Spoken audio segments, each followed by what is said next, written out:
Be seated, everyone. Good morning. Good morning.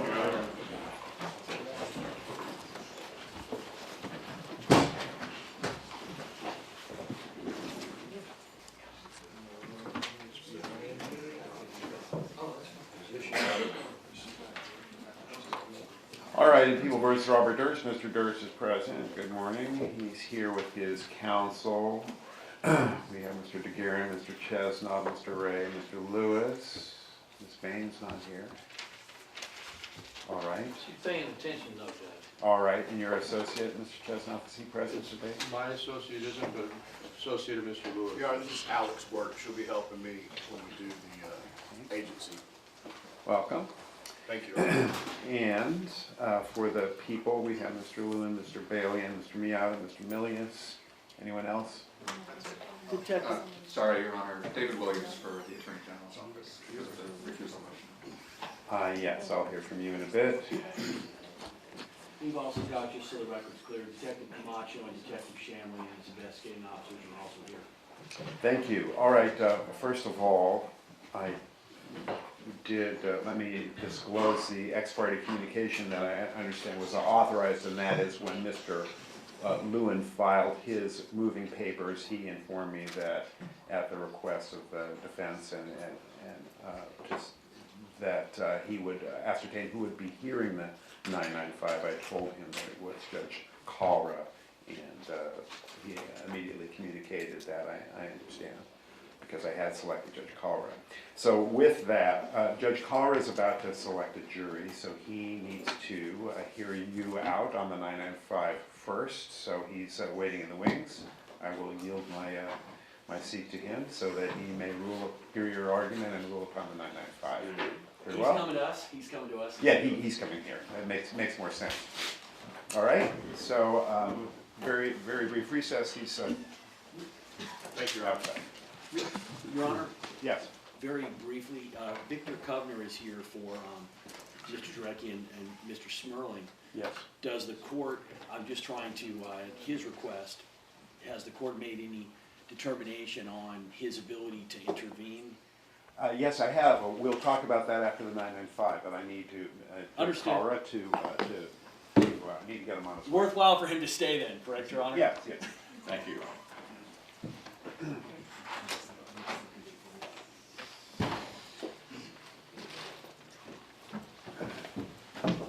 Good morning, you can have a seat. Let's help you out here. Good morning, I'm Judge Calra. I sit in Department West 70 down the hall and down the stairwell. If counsel could make their appearances, because I'm not familiar with all of the players here. Good morning, Your Honor. Dick DeGuerin for Mr. Durst, along with Chip Lewis, John Ray, and David Chesnut. And who is going to be heard in this 995 argument? Mr. Ray. All right, Mr. Ray, I'm familiar with. Good morning. And for the people, John Lewin, Your Honor, and I've got Lee Bailey, Ethan Milius, Eugene Miata, Detective Camacho, Elizabeth Camacho from Robbery Homicide Division, LAPD, Detective George Shamley, Shamlyan. Camacho is Camacho. all right, thank you. Let me get my box. And Mr. Durst is present. Yes, he is, Your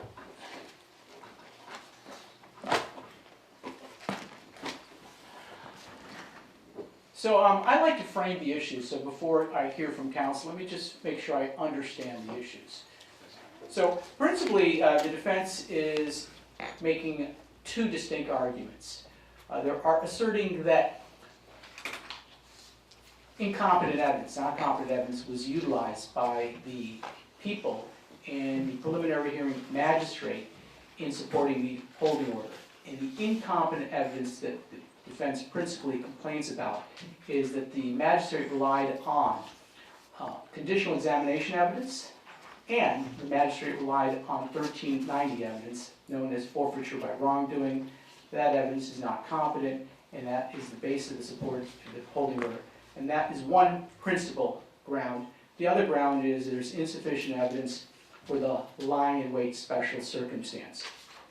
The people's response is there was competent evidence irrespective of 1390 the forfeiture by wrongdoing and the conditional exam.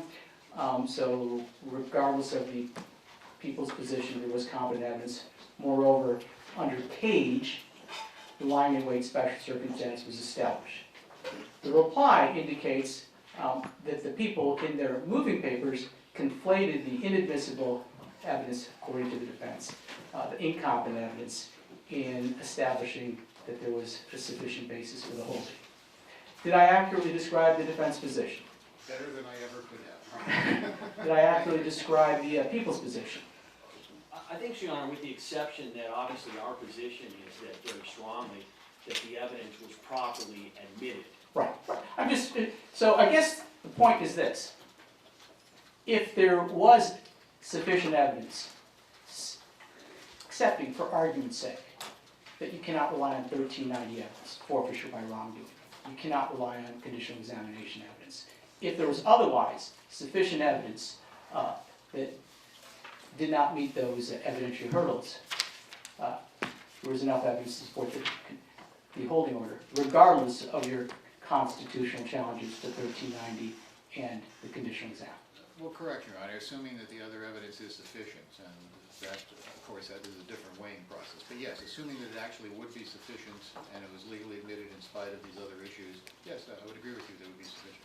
Okay, so let's set aside the lying in wait special circumstance. Tell me why the other evidence wasn't sufficient.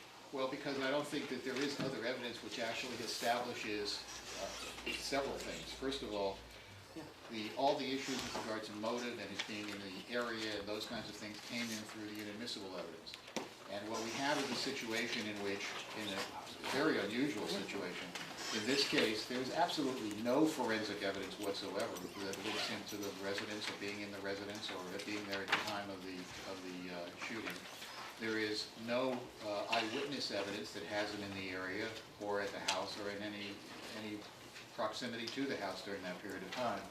And so what you have are sort of random statements that are made here and there, assuming we're not talking about the other stuff even, which are, generally speaking, many, many years old, and are the kinds of things that were apparently, a lot of them never reported to the police before, the statements that are being made. And so we have a situation in which I don't believe that the other evidence bears credibility. And I'd ask the court to think about it in the terms, if that other evidence was brought to you with regard to a search warrant, and you're talking about various people in the thing and what they were saying, would you be saying, wait a second, who's this guy? Why should we believe him? What is the evidence there? So that's what I think the basic problem is with the regard to that. Let me ask you a question. Absolutely. Is it my role to make those credibility calls, or was it the magistrate's role?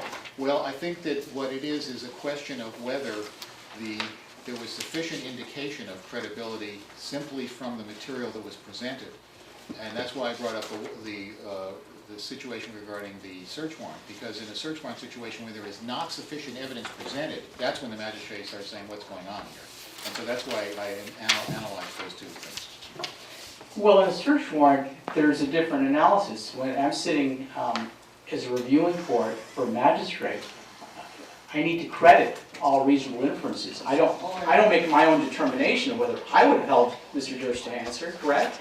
I agree. You're deciding simply whether the evidence itself, the testimony that was presented, is sufficient to establish the credibility and the value of the evidence which has been presented. But just because the magistrate determined that an individual was credible does not mean that the evidence established that. And this court obviously has the responsibility and the job to look at that and say, was that established in the record? So when you're saying the evidence, the witnesses or evidence was credible, you mean in the sense, was it substantial enough to overcome the evidentiary,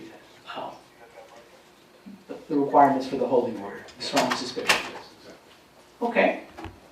Did you want to add anything else to that? Only with regard to the lying in wait issue. Okay. What would you like to tell me about the lying in wait? Well, again, we have a situation where it's very interesting because there's no forensic evidence, there's no eyewitness evidence putting him in the vicinity. And so normally lying in wait is that situation when you have an individual who is watching out for the victim comes and then is attacked. What's interesting here is the people even quoted a portion of the court's ruling below, which is basically saying the lying in wait involved the fact that the victim expected him to show up, the defendant to show up, she trusted him, and so by his coming behind her and shooting her, if that's what happened, then that is lying in wait. And I understand, there are cases which talk about that as being lying in wait. The problem is that, first of all, that evidence also came from the forfeiture by wrongdoing situation. Which evidence was that? The evidence that she expected him to come, that she trusted him, that she felt this or that about him, all of that came from the forfeiture by wrongdoing. Those Not all of it. I mean, the judge made an explicit finding that he accepted Mr. Goldberg's testimony under Evidence Code section 1520, state of mind evidence. He explicitly stated that when he made that, accepted that evidence, but he also made it part of his holding order. Well, okay, there was some of it there, but here, this is what I'm going to focus on, not that, because even if you have that, and that's... Well, let me stop there, if you may. You would agree that is state of mind evidence under 1520 is set forth in the Evidence Code and is discussed at length by Justice Simons. It's my recollection that that evidence came in through the conditionals. No, it was very explicit, both when it arrived, when it was admitted, and in his holding order. The magistrate said, I am accepting this for under Evidence Code section 1520, state of mind evidence. All right, even assuming that that is correct, Your Honor, what we have, though, is a situation in which the judge also specifically talked about her expectations based upon her understandings of the defendant. But if you look at all of the statements that she made, those statements included statements made by other people that said that she was afraid of him, that if anything happens to me, he did it. So the conclusion that in fact, she was comfortable with him and will just be letting him in the house and not caring about what he was doing and not feel threatened, doesn't mix if you're going to consider all of the evidence that came in, where she is saying, if anything happens to me, he did it, and all these other things that came up along those lines. And that's why, with regard, and that was a specific statement of the court. And so what we have is a situation in which I think the evidence that was relied upon was not properly relied upon because it was contradicted by the testimony of the alleged victim herself. Okay. One other question I have for you, if you'd like to address. You cited some cases that are a little bit older than I am, from the 50s. You didn't address Cage, 2015. The people did. Would you like to address Cage? No, I would not. I want to submit that. Okay. And it's good to see you again, Your Honor, even though you are younger. It's good to see you, Mr. Ray. Mr. Lewin, are you going to respond? I am, Your Honor, thank you. So before you speak, so what do you say to Mr. Ray? Mr. Ray is saying that, there's all sorts of inadmissible evidence, and the evidence that is left is just not sufficient to support the holding order. And in regards to the lying in wait, there's all sorts of evidence that shouldn't have been admitted that the magistrate relied on in supporting his holding order in the lying in wait. What do you say to that? Well, I'll start with the first point. I've been doing this job, not as long as Mr. Ray, but 25 years. Done a lot of homicide trials, a lot of preliminary hearings, seen a lot of them, etc. I believe that the amount of evidence put on at this preliminary hearing is probably more evidence that's been put on in any murder case that I can remember happening in Los Angeles County, admissible evidence. So the idea that somehow there was faulty evidence, inadmissible evidence, a lack of evidence, just doesn't work. Now let me start and go through it a little more succinctly and a little bit more individually. Let's first talk about the whole idea of 1390 and of the judge's rulings. And I understand the court is saying, well, listen, we can kind of forget about that if there's enough evidence beside that in addition. And that's correct, but I do want to address the 1390 issue. We have litigated these motions over and over again. We've litigated 1390 4 different times. This is a classic 1390 case. The court made the findings after having a detailed hearing, detailed arguments on 3 different occasions. It was properly admitted. He now asked, apparently, the magistrate to come in, the reviewing court, to come in and say, listen, I know that Judge Wyndham has been listening to evidence and testimony on this case for going on 3 years. But you know what? I think he was wrong in his rulings, and therefore, because I believe he was wrong, even though there's no additional authority, They do not discuss the cases that we have cited. They don't distinguish the cases we've decided that the forfeiture by wrongdoing was improperly admitted. What do you need for forfeiture by wrongdoing? The court's well aware. I'm not going to go through the individual elements, but it's pretty simple.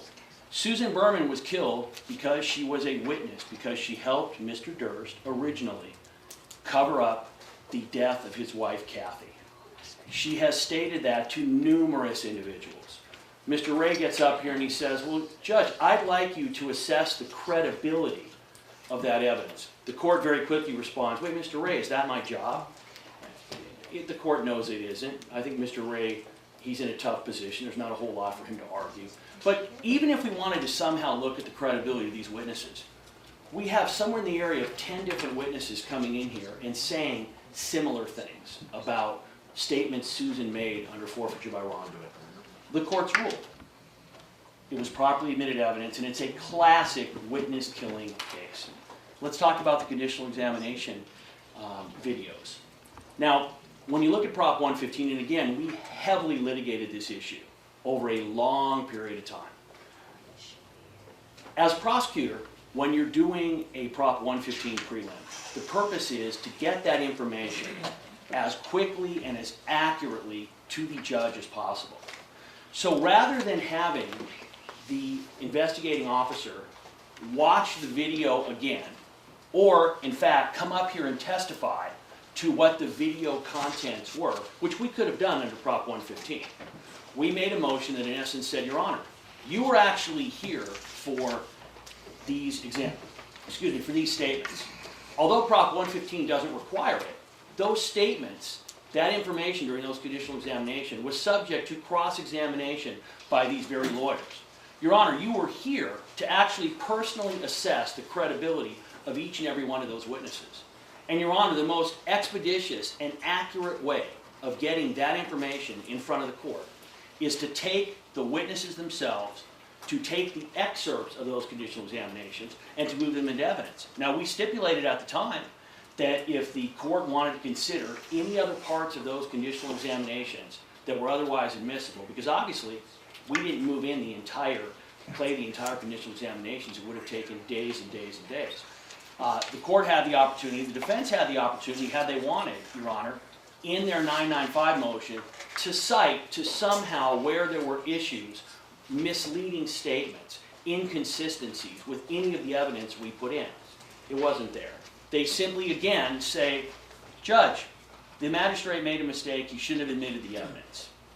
Again, Your Honor, not only was that a proper way to do things, it is probably the most accurate and the most reliable means of doing it, because as a magistrate, even for His Honor, I don't know if the court himself, when you went and reviewed the transcript, I don't know if you actually watched the videotapes themselves, but watching a witness testify to give a statement, and that's what happened.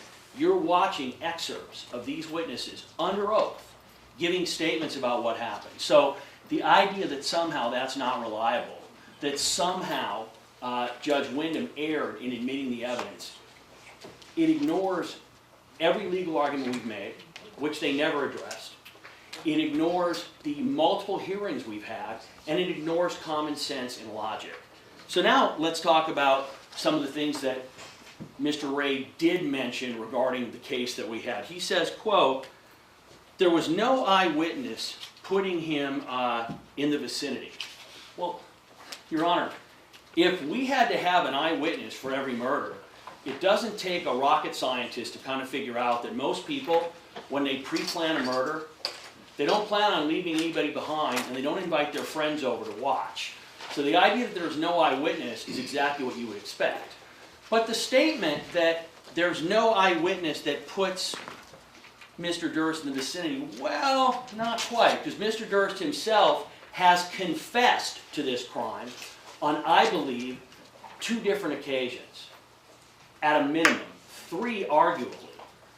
The first one is, in essence, when he says to the movie makers, when he goes back, and it's not the kill them all, of course. The most important line is before the door can even close. Wearing a mic, the defendant says, quote, there it is, you're caught. He then goes on to talk about kill them all, of course.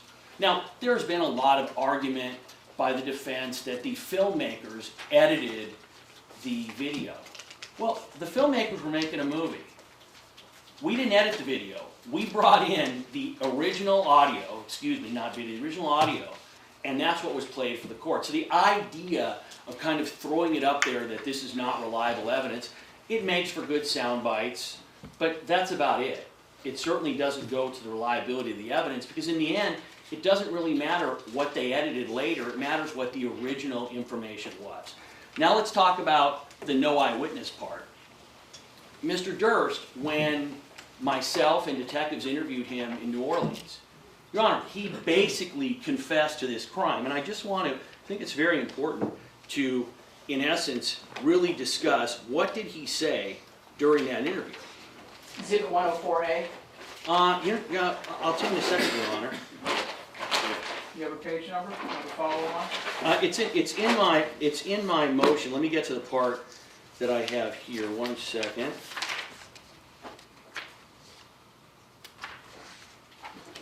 So,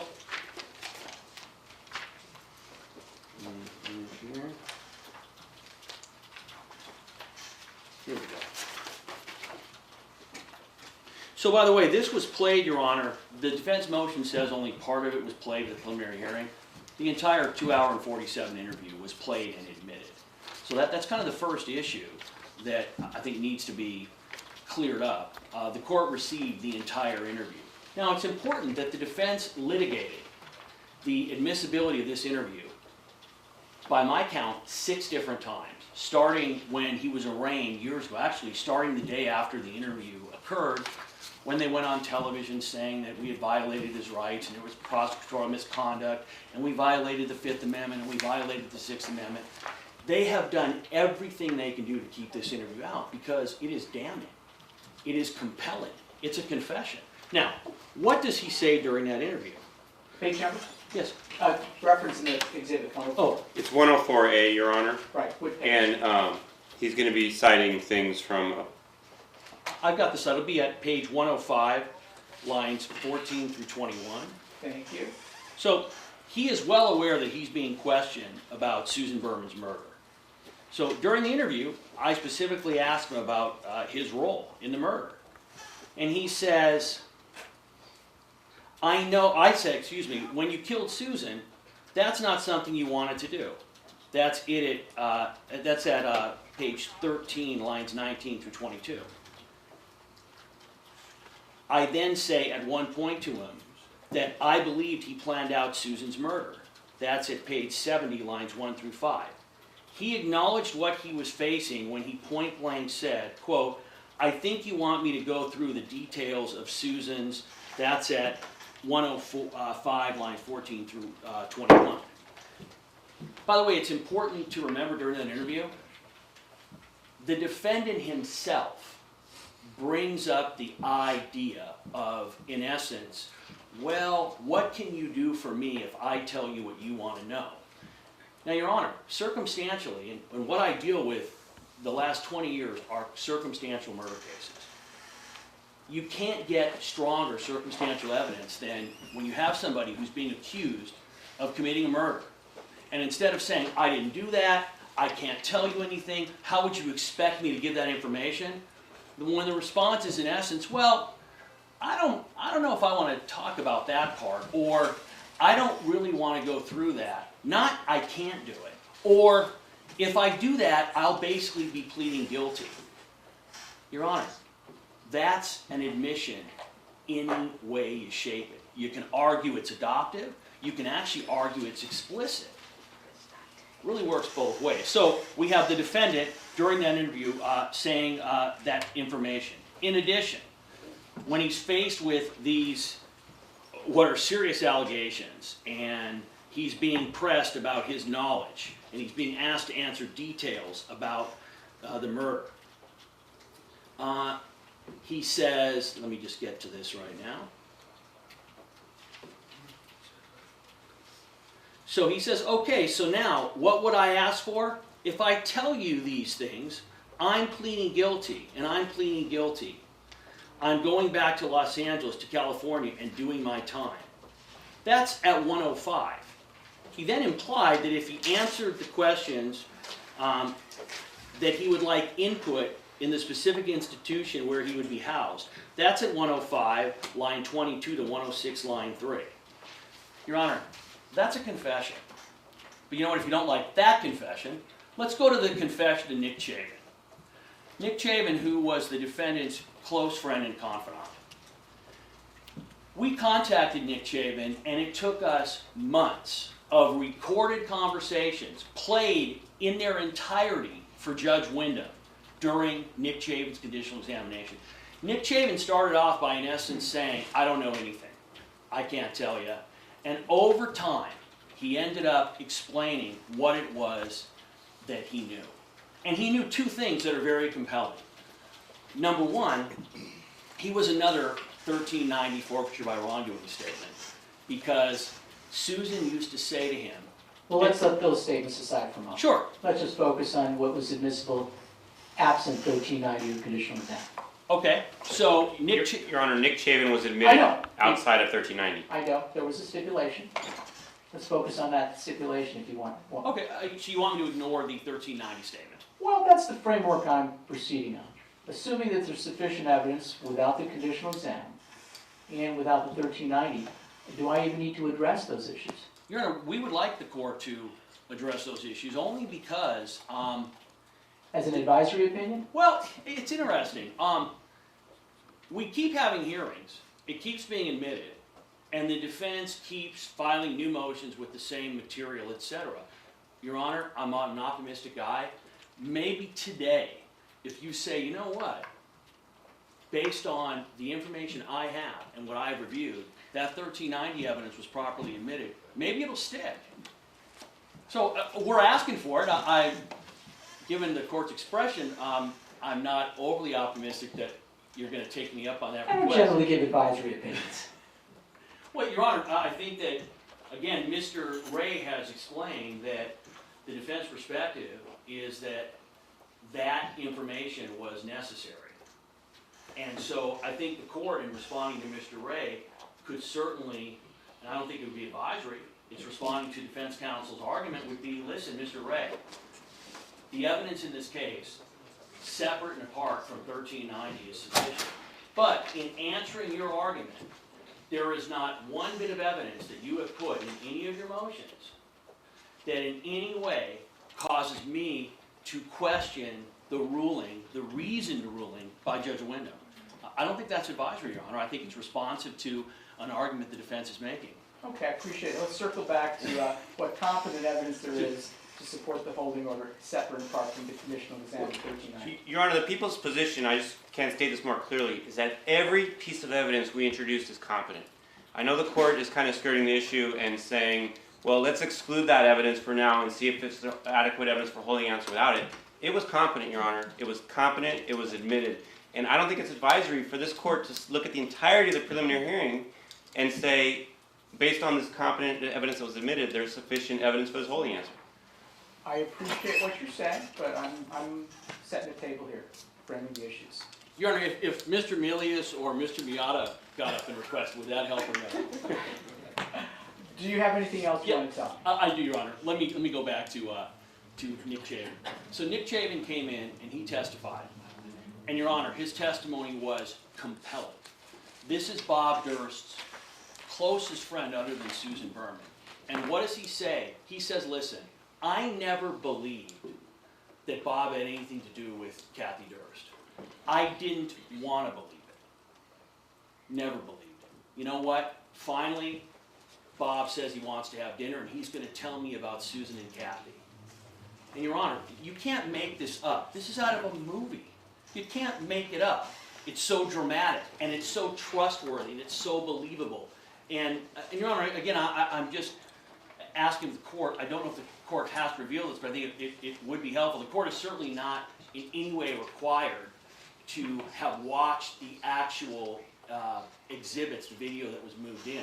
But in terms of making my argument, if I know that you have or haven't, it actually helps me a little bit and would make it a little more brief if the court is in a position to in the time frame that I received the moving papers and the response and the reply, I didn't have access to the conditional exam. Okay. So I actually, it actually put me in a better position to frame this issue the way I wanted to frame the issue. Right, and Your Honor, I'm not asking if the court saw the conditional exam, I'm asking if the court watched the clips. We call them conditional exam clips, the exhibits that were part of the preliminary hearing record, or if the court just read the transcripts. I reviewed the moving papers and transcripts and exhibits. Your Honor, that,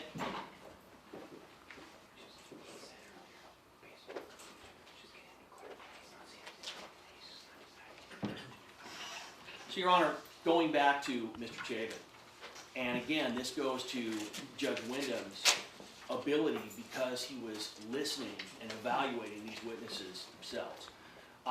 Nick Chabin got up there and he eventually says that, and I'm paraphrasing, Perhaps I can help you out. There was a stipulation on October 25th, page 27, where it was stipulated, for purposes of the preliminary hearing, that Nick Chabin stated the following. That he heard Mr. Durst make the following statement. I had no choice, it was her or me, and that was admitted by stipulation for purposes of the preliminary hearing. Your Honor, if we wanted to simply look at, that's a confession of Susan's murder. If we then took Mr. Durst's statement that he gave to myself and detectives in New Orleans, that fills in the rest of the elements that you would need for each of the special circumstances. And again, it also assists, even though we're not required to do so, it also demonstrates that Mr. Durst is responsible for Kathy Durst's killing. Now, the court had to make a finding that in essence is the same thing with respect to 1390, but if you just combine, all you take is Nick Chabin, and you take the statements of witnesses outside of the conditional examinations, and you take the statement that Mr. Durst gave, the bathroom audio, and then the statement that he gave to myself and investigators, that would be more than enough. I want to also add, because defense counsel mentioned no one puts him in the vicinity. Emily Altman came in here and testified. And approximately... She was part of a conditional exam. Well, she was part of the conditional examination, but the evidence was moved, and I believe, Your Honor, so the court is saying that for the purposes of the argument, at this point in time, the court doesn't want me discussing any of the conditional examination stuff, period? Well, here's the situation. Sure. That's the way it was framed initially, and in your moving papers, and then items from the conditional exam were discussed and argued by the people in the moving papers. And Mr. Ray's position is, you're saying that there was enough evidence without the conditional exam, you're saying that there's enough evidence without 1390, and yet his argument in his reply was, then you started introducing items from the conditional exam. It kind of undercuts the argument that you had enough. So I would prefer, for purposes of this framework, let's avoid the conditional exam evidence.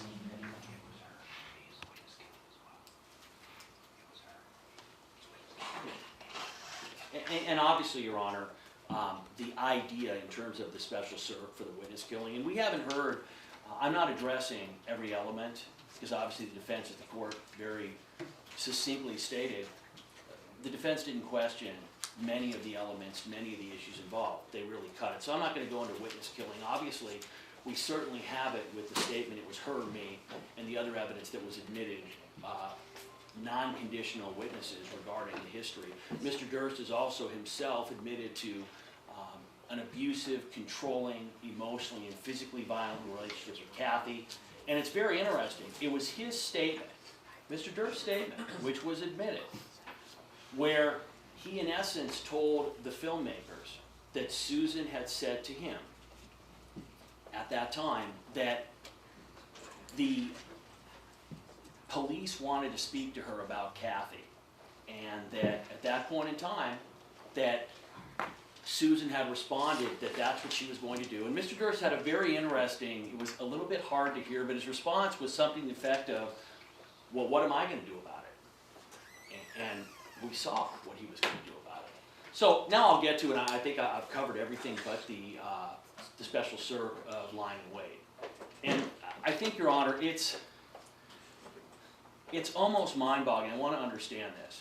So the defense in their motion, in their reply basically said, well, how do we know that somebody didn't follow Susan home, I guess go into the backyard where she left all the gates open, which is inconsistent with the habit and custom evidence that was admitted at preliminary hearing, some of it aside from the conditional examinations. But in essence, how do we know that Susan Berman was not followed in by somebody who then did not take anything and didn't commit a sex crime? And the response was something like, well, there's crimes all the time where somebody walks into a place, gets interrupted, doesn't take anything, doesn't try to rape anybody, where there's no motive, and then just shoots the person.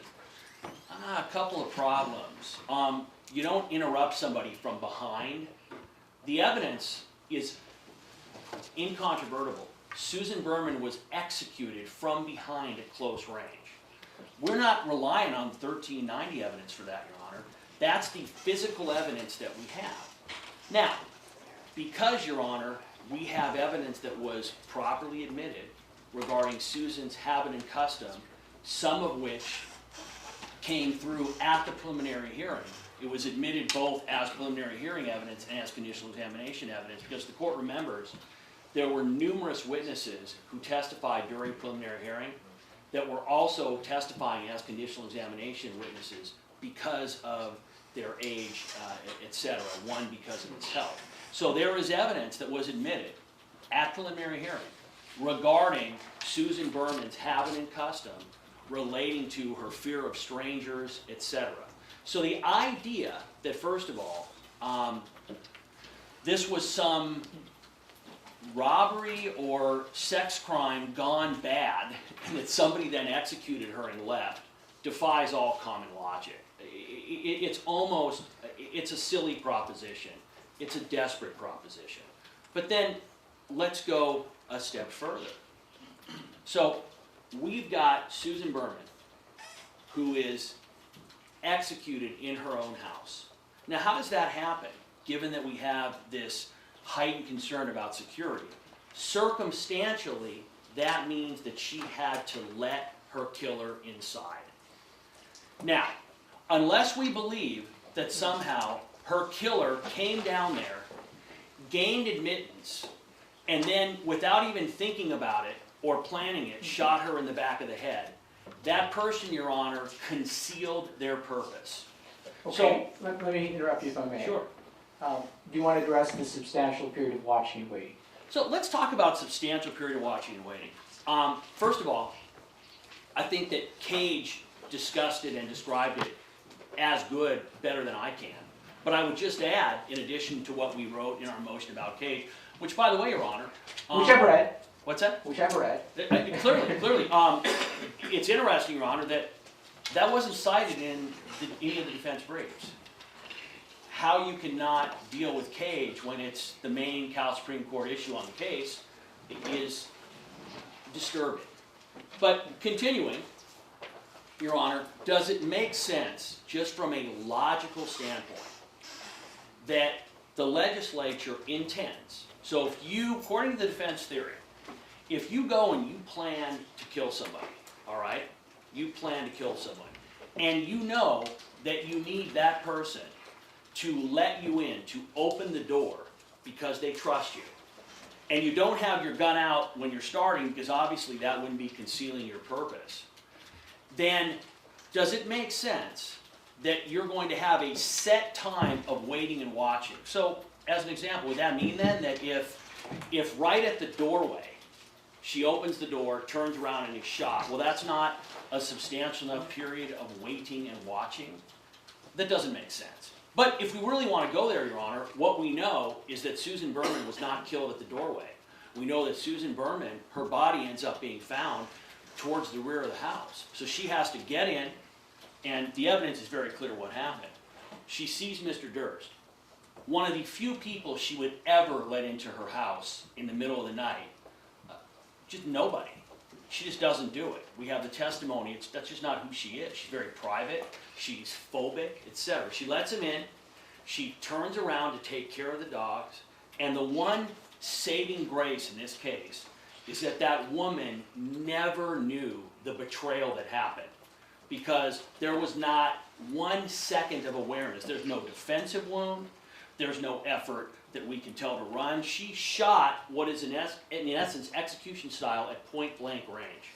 And she's not shot at the door. So clearly, Mr. Durst, if you want to say that his period of waiting and watching did not occur until she opened the door, which is certainly arguable because our position is going to be that he is coming to the house, he is certainly circumstantially going to be looking around to make sure who can see me, who is watching me, is this a safe time, is she home, he's got to walk up to the door, he's got to wait for her to open it, she's got to open the door, she's got to let him in, and we know by her habit and custom evidence that was admitted at the preliminary hearing that she had to control those dogs. Those dogs had to be separated, etc., when people came in. So, Your Honor, the idea that somehow this is not a lying in wait, there's a lot of arguments you can make.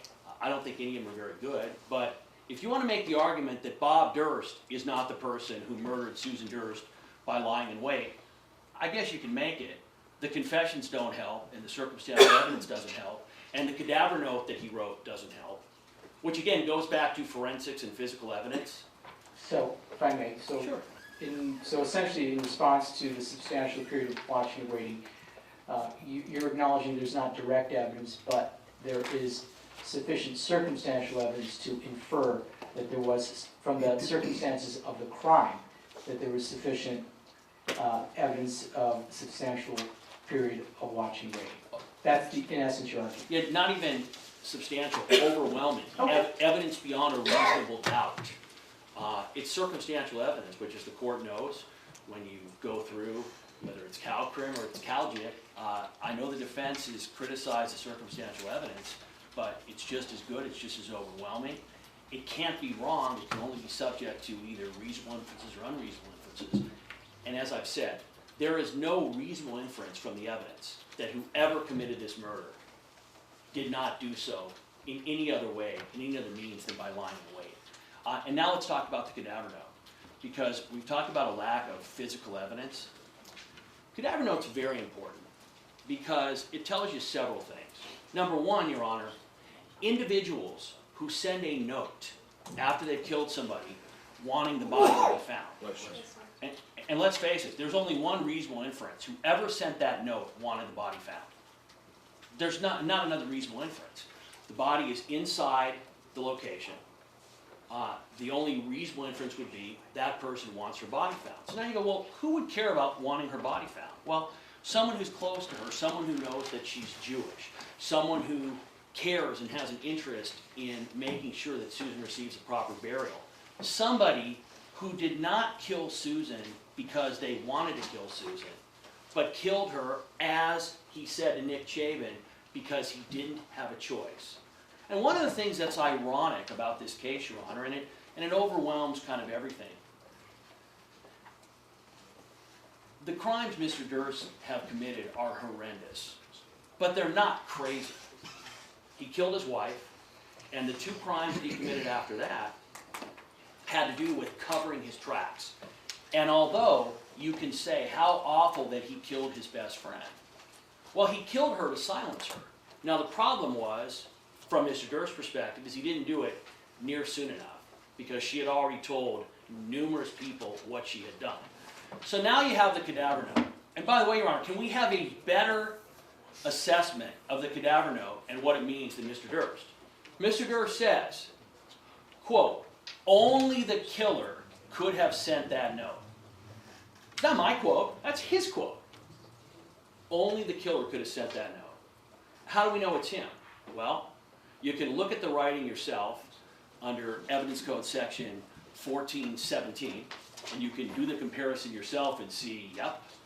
You can look at the evidence which was admitted under 1418 for preliminary hearing, and you can say, yep. By the way, uncontroverted, there's no other evidence that was presented by the defense at all to say that this handwriting expert was wrong.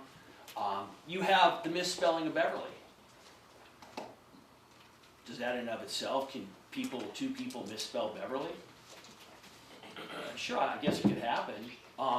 It doesn't look good when it's your writing, you're looking at it, you admit, you know what, I misspelled Beverly, and then when asked, and it's a crucial moment, Mr. Jarecki says to him, you know what, Bob, can you tell me which one of these you did or did not write? No. And then finally, Your Honor, we have the adoptive admissions from All Good Things. I mean, again, you can't make this stuff up. They make a movie where Mr. Durst, his character, and it's not debatable, everybody in this room, defense counsel's not going to get up and tell you, well, Mr. Durst didn't understand the movie was about him. The movie was sold, marketed, advertised as the story of Bob Durst. In that story, he's alleged to have been responsible for the murders of 3 people and a dog. Now, his response to seeing this movie is not, I'm going to sue these guys, I'm going to make sure they never work again. He calls up Jarecki and says, I love the movie. Your Honor, you can't make that up. He goes and he watches the movie. And this is compelling. Mr. Durst wasn't asked while he was watching the movie, hey Bob, what part didn't you like? He interrupts this rolling, long and lengthy adoptive / explicit admission, because he makes both during that movie. When there's a scene, Your Honor, and I don't know if the court has seen it, this was admitted, so that's why I'm discussing it. There's a scene where, from All Good Things, where Mr. Durst walks in and he pulls his wife out of the party by the hair. It's horrifying. When you watch it, people literally, their mouths drop open. What's Mr. Durst's response to seeing that? Is it, I didn't do that, that's a lie? He says, you know, I've heard that story 2 ways. One way, I pull her out of the house by the hair. The other way, I pull a hair and a clump falls out. Either one's close enough. And then, Your Honor, we have the one thing that bothers him. Is it any of the violence against Kathy? Is it when he is depicted as having killed her? Is it as depicted as when he plans and has his cohort allegedly murder Susan Berman? Is it when he murders and dismembers the Morris Black character in the movie? Oh, none of those give a peep from him. Not one, hey, that's not accurate, that's not right, that's not correct. But when the scene comes up of him allegedly killing his dog, he's not asked. He says, Andrew, that I do not like. The idea that I could hurt Igor. And you know what? The reason he doesn't like it is, it's not true. Bob Durst did not kill Igor. Now, unfortunately, we can't say the same thing about him for the 3 victims that are involved in this case. And when I interviewed him, Mr. Lord? Yeah? I read the interview. All right. I'm familiar with what you said to him about the dog and your conversation. All right. So if we can circle back to, Sure. I think you were talking about the cadaver notes and why that supports the lying in waits. So the cadaver note, which evidence proves beyond a reasonable doubt that Mr. Durst sent, which evidence from Mr. Durst himself, and which circumstantial evidence and common logic demonstrates was sent by the killer. The cadaver note itself, Your Honor, would be enough, just that, and his statements about it, to justify the charged offense against Susan Berman. Now, it doesn't get into the special search we described, but just that one piece, that's all you would need. When you, again, you add in, so when we're done with this, we've got confessions to arguably 3 different ones. We have Nick Chavin, which again, the court is now saying, you know, I'm sorry, the Nick Chavin confession. There's a stipulation that a portion of Nick's statements, statement regarding Mr. Durst's statement to him was admitted for purposes of the preliminary hearing. You don't want me to address right now the Kathy Durst part of the statement, so I won't, the Susan Berman 13-9. So we have the confession to Nick Chavin. We have, I believe, the confession during the interview that he had with myself and investigators. We have the confession during the filming of All Good Things. I mean... You think there's enough? Your Honor, I think that, not only is there enough, and as I said, I'd be interested, Your Honor, I'd wager that when the court read this, this isn't close. We have 100 times more evidence than we need. We put on a case at prelim. We didn't hide anything. We didn't play any games. We said, this is what we have, and this proves our case. Your Honor, it's overwhelming, and it's indisputable. And the arguments that defense counsel's made, they're unsupported by law, they're unsupported by the facts, they ignore all of the prior rulings that Judge Wyndham has made. Listen, they're desperate, I get it, but in the end, it is what it is, and we've made our case. Thank you, Mr. Jones. Matters. If you have 4 or 5 hours, I'd like to go through all the I evidence. do not have 4 to 5 hours. I have 110 jurors waiting for me. I won't do that, I just have a couple of very brief comments. I won't even talk about the evidentiary issues because my head hurts. Just on the lying in wait issue, since he brought it up again in terms of, if you look at Cage doesn't help them because that was a situation where somebody stuck something in a hamper. That's why they were waiting. They were waiting to have the opportunity to use what they had stuck in the hamper to kill the person. And what they're talking about is you don't have to waste a whole lot of time.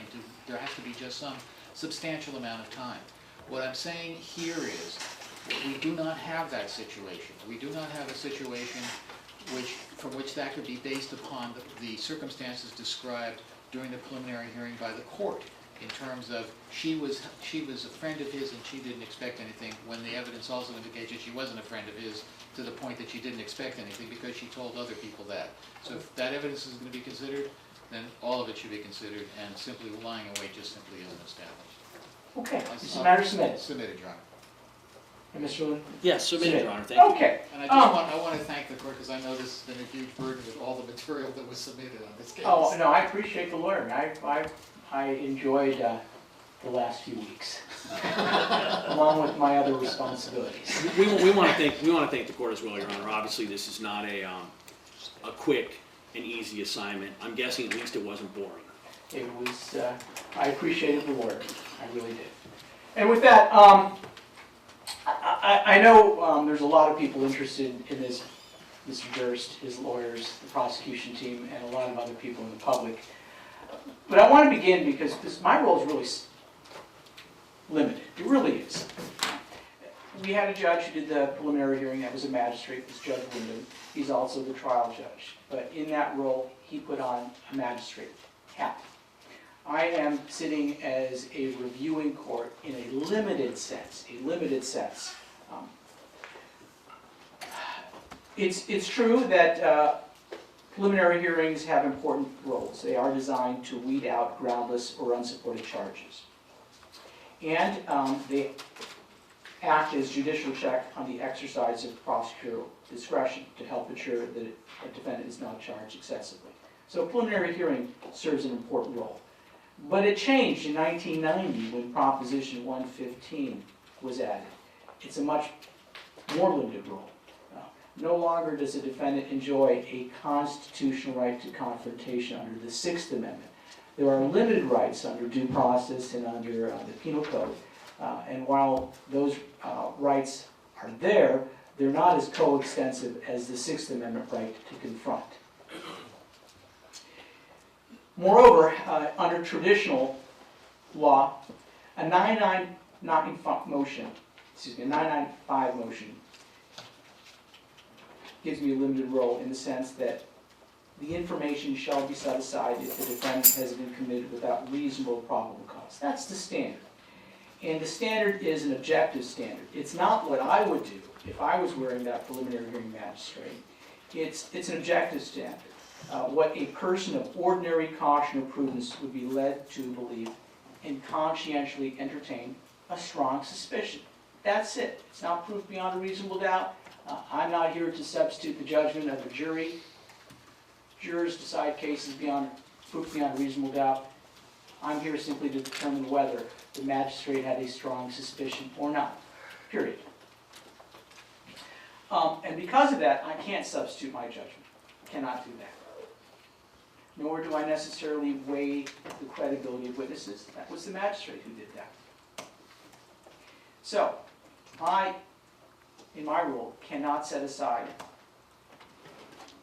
prosecution if there's some rational ground for assuming the possibility that an offense has been committed and the defendant, the accused, is guilty. And must credit the magistrate with every reasonable inference that may be drawn from the evidence in favor of the information. So while there may be a lot of reasonable inferences that point to innocence, at this stage, that's not my role. My role is if there is a single reasonable inference to support the holding order and the elements, I must deny the motion. So with that understanding, with that settled case law, I'm going to proceed. There's no doubt that Susan Durst was the victim of a homicide. And that may seem pedestrian, but that's important. There must be a homicide. She was killed. There's no doubt of that. There's no dispute of that. What the prosecution needed to do was to show that Mr. Durst was the person that committed that homicide.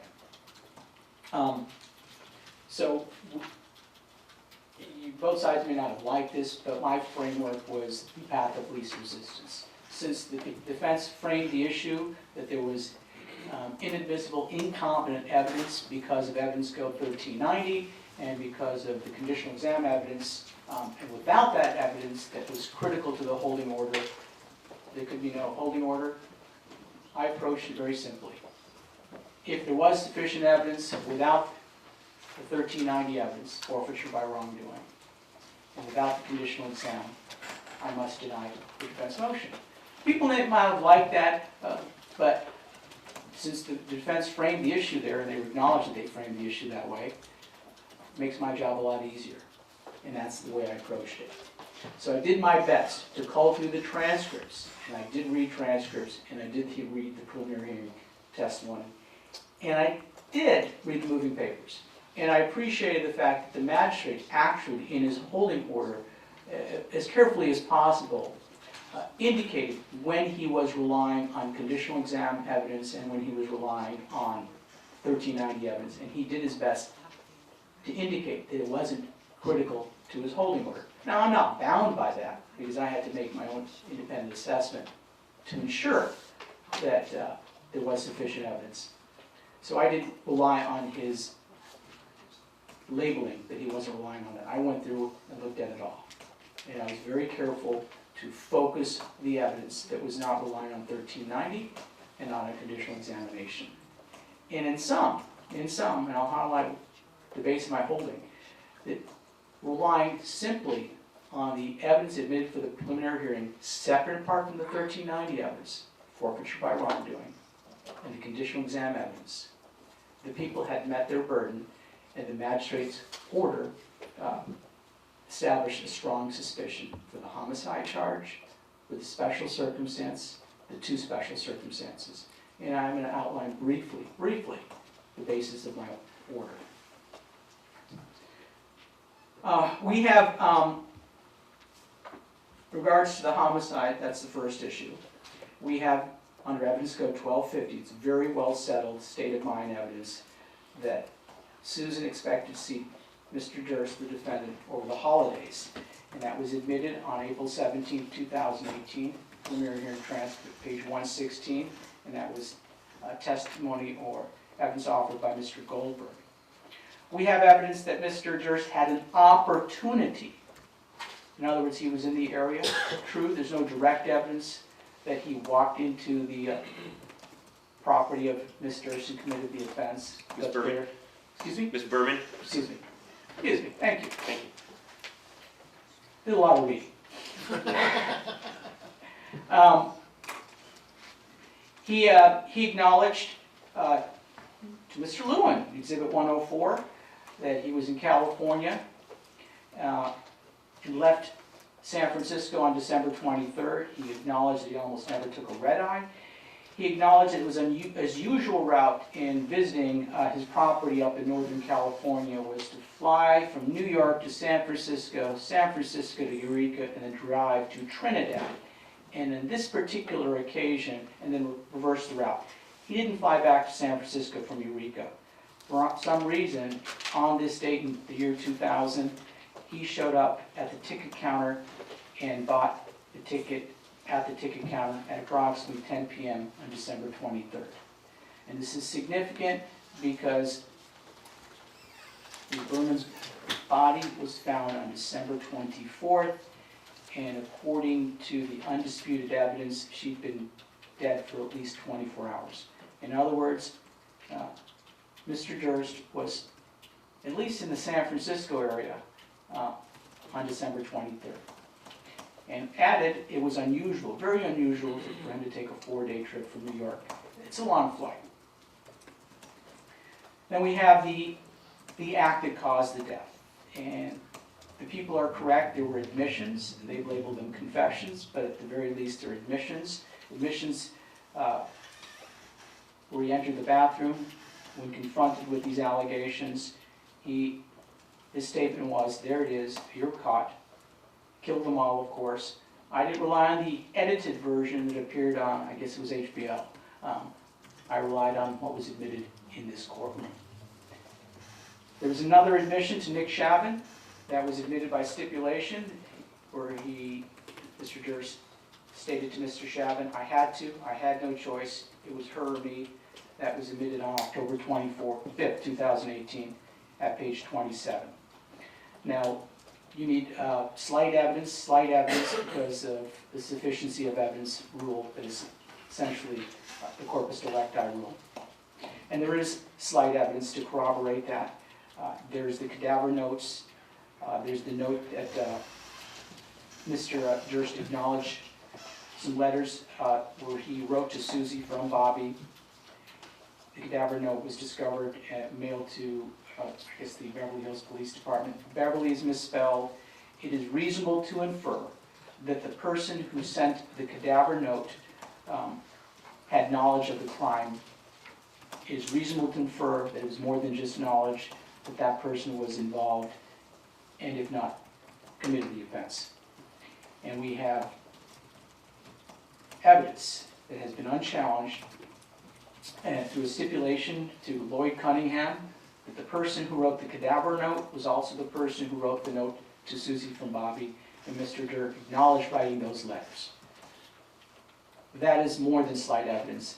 That is sufficient to establish that Mr. Durst is responsible for the homicide, absent any of the 1390 evidence, absent any of the conditional evidence examination. That is all that is necessary to support the holding order at this stage. There may be much more, and I know Mr. Lewin would like to go through all of that and for me to comment on that. That's not my role.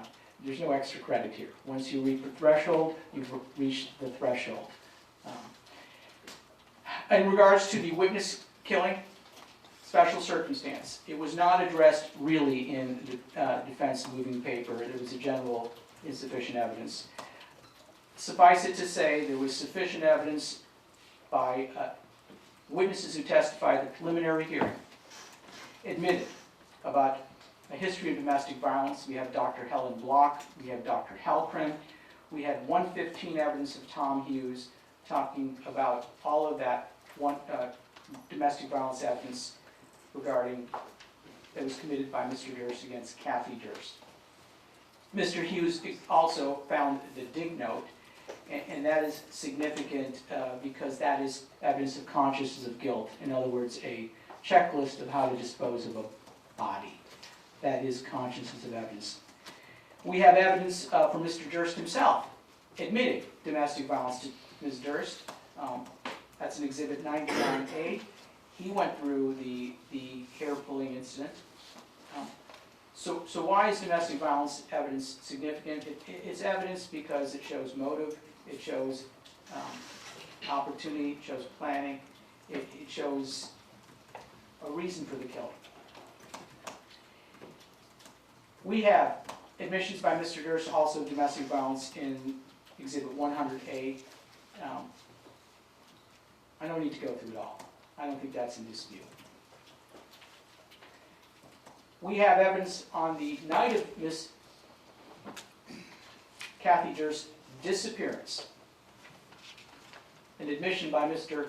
Durst that there was domestic violence that night. There was pushing, there was shoving, there was an argument. We have evidence that Mr. Durst acknowledged in Exhibit 99A, and he also acknowledged in Exhibit 104A that he had lied to the police about going to friends to have a drink that night. He lied that he spoke to Ms. Durst on the phone that night. He acknowledged that he waited 5 days to report her missing. And we also have evidence of consciousness of guilt. This was through the property manager, Ms. I don't know if I'm pronouncing it correctly, it's Miss Minutello, Minutello.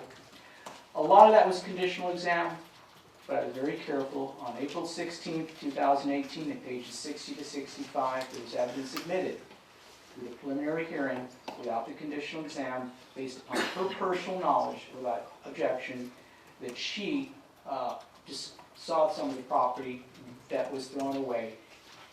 That is very unusual for someone to be have disappeared and the spouse suddenly throwing that evidence away, unless you expect that person not to return.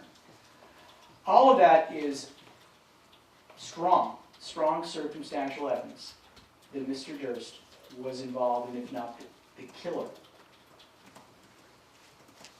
of his wife. And that is what's necessary, essentially. You don't have to prove up the crime, I agree, but there has to be a belief by Mr. Durst that there was a witness to a crime. Now that witness was Miss Berman. The crime was the killing, disappearance of his wife.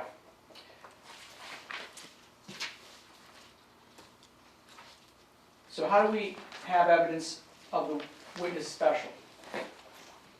Well, we have evidence from Exhibits 108, an interview and admission by Mr. Durst, that he was aware that New York and Los Angeles detectives were going to talk to Susan. He acknowledged in Exhibit 108 that Susan had actually told him that the police, that she expected to talk to law enforcement. Quote, "Bobby, it's best for both of us," close quote, in what she was going to do. So whether or not they were actually going to see her or not, or whether they already made plans, is not significant. And there's evidence that that was a fraud, that they actually had not made plans to see her. What's relevant is Mr. Durst's state of mind. He believed she was a witness. And that's what witness killing is. It's a state of mind special circumstance. He believed she was a witness. There's uncontroverted evidence that he believed that she was a witness. Moreover, his conduct fleeing to Galveston after learning that the investigation to his wife's killing was being reopened, is conscious of guilt that he had something to fear. So there's enough for the witness special circumstance. How about the lying away?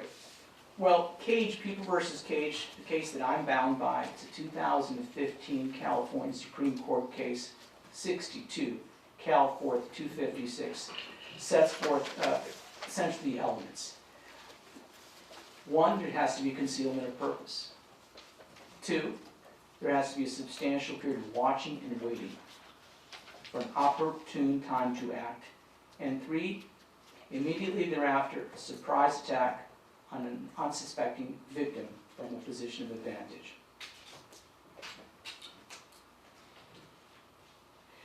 It's not required that the perpetrator be literally concealed from view before he or she attacks.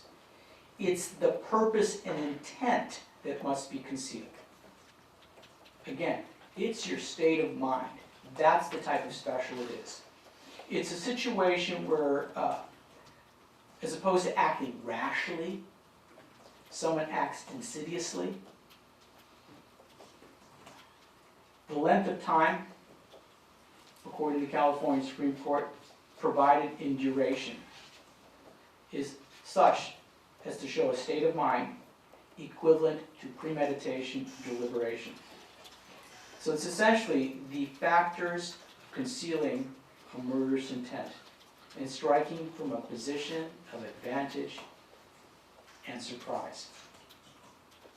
So the question is, could a magistrate reasonably infer from the circumstances that the suspect concealed his purpose and struck from a position of advantage and surprise. That's a substantial period. It has to show that state of mind, equivalent to premeditation, deliberation.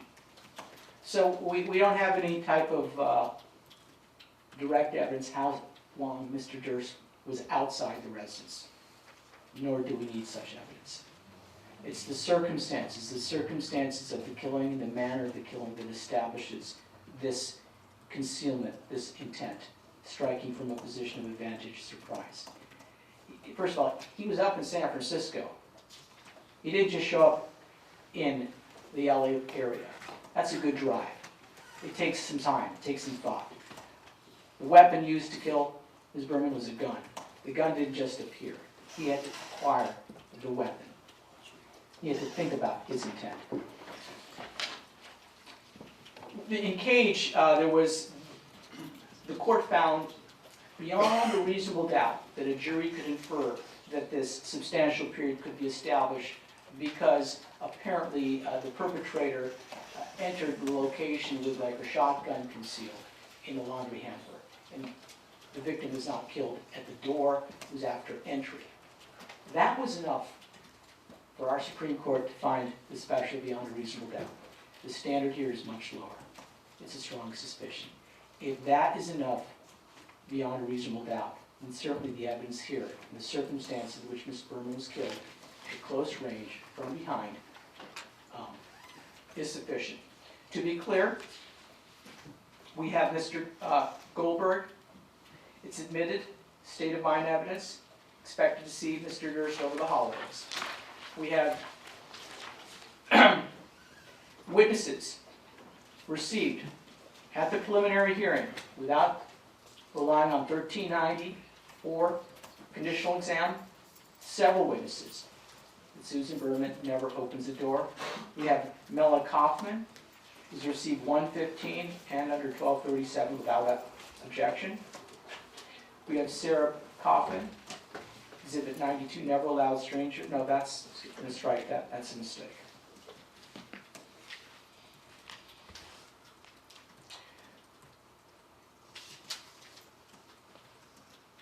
We have witnesses that, from the circumstances, that it wasn't a stranger.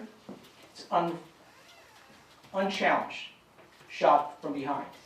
The inference there is someone who knew and surprised Ms. Berman. There's absolutely no indication of a robbery, and that is preliminary hearing evidence received from Officer Sharif, S-H-A-R-I-F.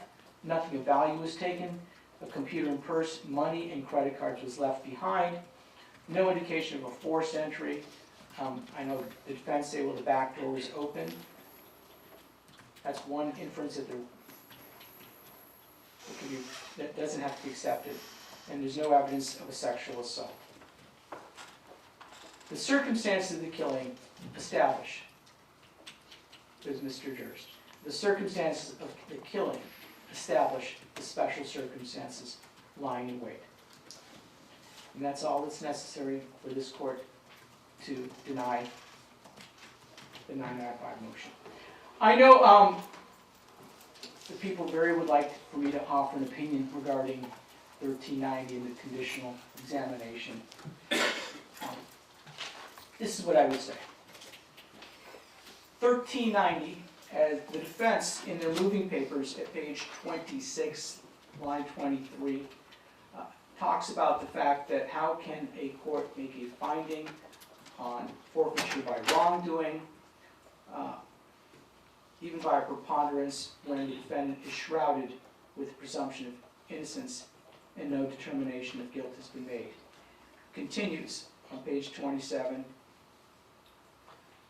It cannot apply to a circumstance when it is the victim of a murder who is allegedly made unavailable, but it should be available in other circumstances. I'll say this. They cite to Giles. Giles is a United States Supreme Court case. But even Giles says it's U.S. Supreme Court, I think it was Justice Scalia, who was talking about testimonial hearsay. The evidence that was offered at the preliminary hearing under 1390 was not testimonial hearsay. It was statements offered to non-law enforcement, non-individuals. So Giles doesn't really help the defense argument. Moreover, certainly at the preliminary hearing, as I mentioned at the outset, the defendant does not enjoy a Sixth Amendment right to confront and cross-examine witnesses. It's a statutory right, it's a due process right, it's an important right, but it is not coextensive with the Sixth Amendment right. And Giles and all of the other cases are founded on the Sixth Amendment right to confront. It is a trial right. It is not a preliminary hearing right. And Proposition 115, as I also indicated at the outset, substantially changed the purpose of a preliminary hearing and made it very clear that hearsay evidence is admissible. Obviously, it has to meet certain requirements, but it is admissible. And Justice Scalia made it clear even that if it's not testimonial hearsay, the admissibility of evidence is measured. Hearsay evidence is measured by ordinary state evidence code rules of admissibility of hearsay evidence. In other words, states are free to come up with their own rules of evidence, particularly hearsay. And our state, following Giles, amended 1390 and came up with its own rules of evidence. Again, my denial of 995 is not based upon that, nor need it be based upon that. I appreciate your time, appreciate your attention. The 995 motion is denied. Your Honor, could I approach with Mr. Guerin just very briefly off the record? Just Okay. Very, very brief.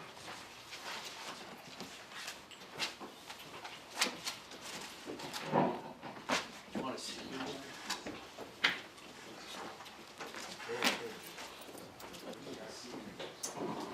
All right, we're back on the record. One other clarification. If I said 1520 at times instead of 1250, I misspoke. I do that at times, and I appreciate people paying attention.